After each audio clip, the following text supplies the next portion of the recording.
Sunday, February 13th, the Cincinnati Bengals, the LA Rams have a date with destiny in Inglewood, California. It is the big game and an even bigger halftime show if possible. But that's not why you're dialed in to the Sports Cubicle here on WCPT 820 AM. It's Devin Tingle. It's Paul Chivari. I'm Mike Mercado. And we need to break down this matchup. It is Matthew Stafford. It is Joe Burrow. It is Jamar Chase. It is Cooper Kupp. It is a wonderful matchup between these two teams, and we got here. We've made it. The craziness of this season, the craziness of the playoffs, we are just 7 days away from knowing who will be crowned the Super Bowl champions, the world champions. And I, for one, am looking forward to this matchup. Paulie, I'll throw it to you. When you see the young, hungry Cincinnati Bengals and you see the veteran, wily LA Rams having a date, the LA Rams at home for this huge matchup, something that some people saw. I mean, I had Cincinnati going to the Super Bowl, winning the Super Bowl, but this was a matchup. The LA Rams went all in, got rid of all their draft picks, got a bunch of superstars, and here we are. You see this matchup. Paulie, your initial thoughts when you saw the NFC and AFC champions crowned? Well, first of all, Joe Burrow, I think, is, a legit quarterback. And I didn't say that about too many guys coming out of college. I looked at, the big hype coming out of college and certain quarterbacks like Johnny Manziel or maybe even a Baker Mayfield. And I was never impressed. But when I saw Joe Burrow at LSU, I said to myself, that's a quarterback. That guy is going to be his game will transfer to the NFL as long as he stays healthy. And here he is 2 years later, taking his team to the Super Bowl, in which I don't know what the preseason odds were for the Bengals, but I'd imagine you could get a good chunk of change if you put down some money on the Bengals to just make it this far. If you would have put a bet down in August or early September. And I'm surprised that they're here this early, but at the same time, seeing the way that they've knocked off some good teams, in the Raiders, Titans, and Chiefs, they're a tough team and they're battle tested, and they come from that AFC North, which this year, I think, amongst other years, was just the records wouldn't show up, but this was a tough division this year to get through. And the fact that the Bengals came out on top, I think, says a lot about, the heart and soul of this team. But then you look at the Rams, you look at a guy like Matt Stafford. Cooper Kupp had one of the most, historic years for a receiver. And then you look at, which receiver had the most historic year, and it's Calvin Johnson. And the parallels between those two guys is that they had Matthew Stafford giving them the ball. So, I think we're talking about two premier passers that maybe, right now when we're looking at them, maybe they're not, the all-timers. But I think, this is where legacies get created. And, I've been wrestling back and forth with a prediction on this one. And it's really hard because I think it's really which quarterback is going to get the adulation. Is it the old veteran that had to get out of Detroit? Or is it the young guy that's going to, start chapter one of hopefully a multi-chapter book. So, that's what I see when I see in the initial of this is, it's the young guys versus the veterans, the up and coming team versus the team that was kind of planning on being here. But I think this quarterback matchup, I think we really can't dismiss that we've got two really prolific passers facing each other.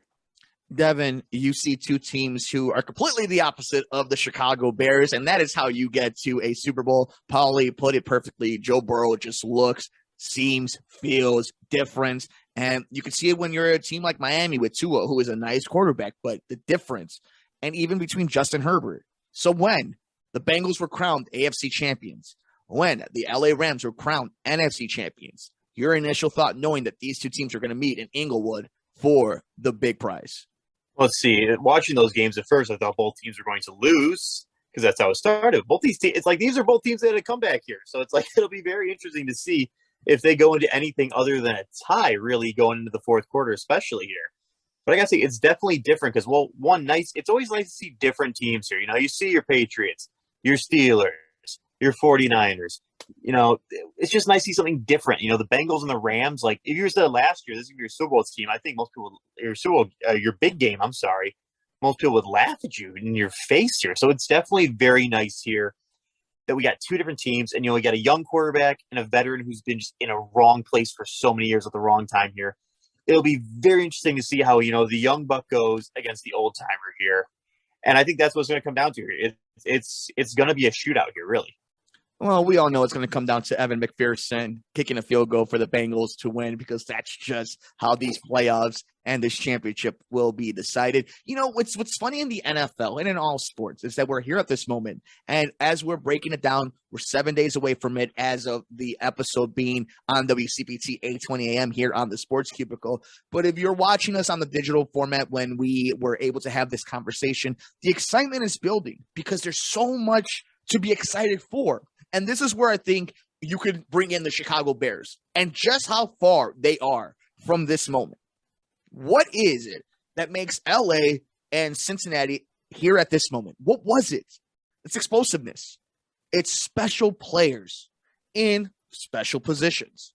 Jamar Chase changes a game. Joe Burrow changes a game. Joe Mixon changes a game. That offense is so dynamic that he could get sacked 9 times. And they still win. And then you look at the LA Rams. I mean, Cooper Kupp has more than just Matthew Stafford with Calvin Johnson. The way he runs routes, the way he overpowers people, his catch radius, he's a monster. He is arguably the greatest wide receiver of his time right now. And he hasn't done and had the exposure of somebody like Devontae Adams or DeAndre Hopkins. You go down to Antonio Brown, another very special player of that ilk. You look at what makes these teams special. Kansas City, who was there? It's Travis Kelce, it's Tyreek Hill, it's Patrick Mahomes. You look at the Bills with Diggs and with Josh Allen. That's what makes teams where they're at right now. And that's what this Super Bowl is. That's what this matchup is. Well, you thought we were excited about Tom Brady versus Patrick Mahomes. You brought it up, Dev. It's new blood. And it's not just new blood. It's exciting new blood. So let's go to the man who has a new head coach in Las Vegas, who hopefully will be exciting, who hopefully Derek Carr can get his team to this moment. We saw how the Bears can match up with these teams, even though they beat the team I think is going to win the Super Bowl. But we saw how far apart they are. How about the Raiders? How about the rest of the NFL? How far apart do you think people are from this matchup, Paulie? Do what in terms of how long will it take for the Raiders to get to a Super Bowl? Raiders, and you know what? I'm glad you brought this up. A lot of teams like the Raiders, like the Chargers, like the Broncos, that division in general, where you see where the Bengals are. You're quarterback away, you're this position away. How far? Teams that are legitimately close. What do you think they take away from the Super Bowl matchup? I think putting a lot of value in the quarterback, of course, which I think teams already knew that.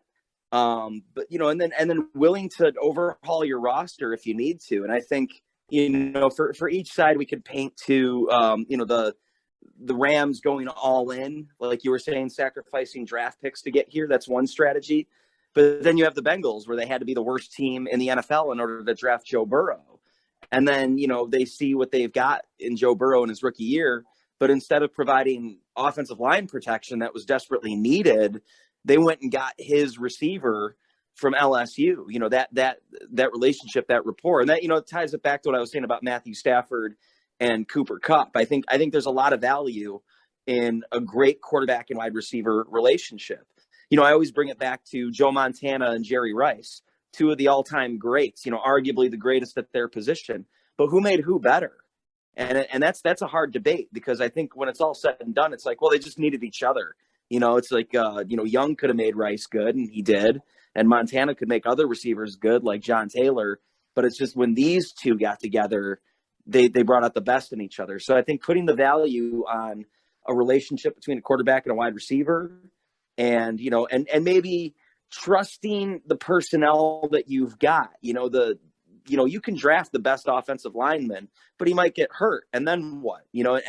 And the way the turnover of offensive linemen, with the exception of Whitworth on the Rams, who seems to defeat Father Time every single week, it's you're going to get a lot of turnover at the position. So yeah, you could draft the best guy, but there's sometimes busts for offensive linemen in the first round. We know that all too well here in Chicago. But when it comes to the relationship between a quarterback and a wide receiver, I think there's certain value in that. And, just to toot my own horn here for a minute, I think I've been saying all year that Josh McDaniels is probably the next best coach to come back into coaching from being an offensive coordinator. And I was so thrilled that the Raiders went and pursued him. I never thought it would actually happen. And I was believing Christian Simpson when he was convinced that McDaniels was being groomed to replace Bill Belichick. And I think that kind of says something, that McDaniels probably would have been the successor to Belichick if he stayed there. But this guy wanted to sacrifice that in order to coach a franchise like the Raiders. And that was kind of what McDaniels was saying in the press conference, was just, this was the type of organization that he wanted to work for. And then he told Mark Davis right before the interview that, hey, by the way, just so you know, it was a fumble, referring to the Tuck rule. So Mark Davis was happy that he, quote, came to the dark side. So that's exciting for them. But, so I've been on the Josh McDaniels bandwagon for a while. So I'm really, now I have to wear that, regardless of how he does, I have to take ownership of that. This was my guy, good or bad. But the other thing I was saying at the beginning of the season was that the Rams were going to win the Super Bowl. And while they didn't really get there the way that I thought they would, and while it wasn't against the team that I thought that it was going to be against, I did think that they were going to be one of the best teams in the NFC. And they proved that by winning the NFC Championship this year. So, that's just kind of my look at it when I look at the, the Rams and what other teams need to do, looking at the model of this. It's such a copycat league that I think, you're always going to see teams try and follow the formula that works the best. And it's ever changing. But I think that there's some standards to this era of the NFL, and that's the quarterback is king. And don't question the quarterback when it comes to what he feels is best for him, as long as, you can kind of quantify it or put some value on it. Dev, really quickly, when you see the matchup as a Bears fan, you see the national perspective of it. What did you think as a Bears fan when you saw these two matchups and seeing where your franchise is? Well, let's see. With Joe Burrow, it's like, it's possible to develop a young quarterback. And with Matthew Stafford, it's like, if you get someone in the right, position or with the right tools, they can be great here. And with the Bears, it doesn't matter what they did. They brought in Jay Cutler, and that was probably their best quarterback for years. And the best quarterback they drafted in years was Rex Grossman. And you could even consider him a bust, and he's probably number 2 after, friggin' Jay here. So it definitely just shows, if you got the right people in management and in coaching, which the Bears seem to never have, you can go to the Super Bowl, and that's why we haven't done anything since 2006. It's a quick turnaround league, so we'll see if the Bears put themselves in that position. We have about a minute 30 left, so we're going to do this.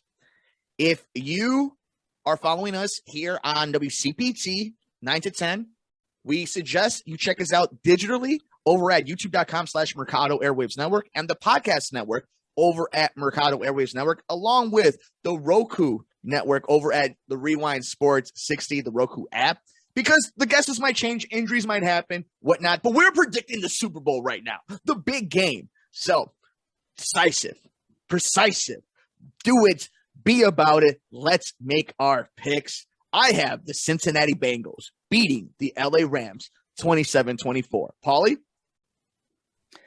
Rams win 36-34. It's going to take a big defensive play like a Jalen Ramsey pick 6 to really win it.